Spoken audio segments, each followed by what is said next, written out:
Pandian store சீரியல்ல ஒரு 2 நாளா நம்ம தங்கமயிலையே காமிச்சுக்கிட்டு இருக்கிறாங்க.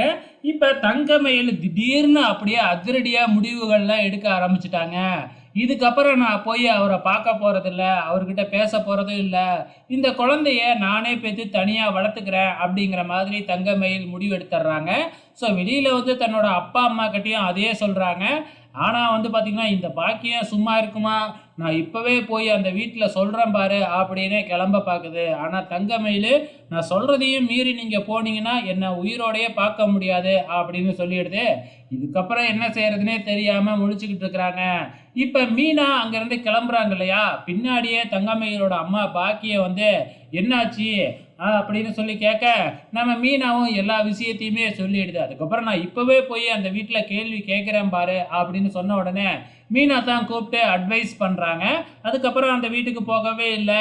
இந்த பக்கம் நம்ம சரவணன் வழக்கம் போல அஞ்சலியை கூட்டிக்கிட்டு அப்படியே சுத்துறாப்புல கோயில் அங்க இங்கன்னு. அப்ப நடந்த விஷயம் எல்லாத்தையுமே வந்து பாத்தீங்கன்னா சரவணன் சொல்ல, அஞ்சலி இருந்துகிட்டே ஏன் அப்படி சொன்ன, அது உண்மையாலுமே உன் குழந்தையா இருந்ததுன்னா என்ன பண்ணுவ அப்படின்னு கேட்டுக்கிட்டு இருக்கிறப்ப, தங்கமயில ரொம்ப கேவலமா பேசிட்டேன், அதுதான் கொஞ்சம் வருத்தமா இருக்கு அப்படிங்கிற மாதிரி சரவணனும் ஒரு பக்கம் ஃபீல் பண்ணிக்கிட்டு தான் இருக்கிறாப்புல. ஸோ இப்போ தங்கமயில் வந்து ஒரு மாத்திரை வாங்குறதுக்காக நைட் டைமில் மெடிக்கல் போயிட்டு வந்துக்கிட்டு இருக்கும் போது மீனா ஃபோன் பண்ணி விசாரிக்கிறாங்க.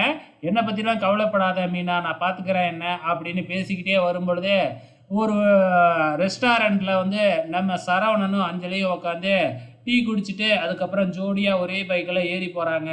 இதை தங்கமயில் பார்த்துட்டு ரொம்பவுமே ஃபீல் பண்ணுறாங்க. வெயிட் பண்ணி பார்க்கலாம் அப்கமிங்கில் என்ன மாதிரி வரப்போகுதுன்னு.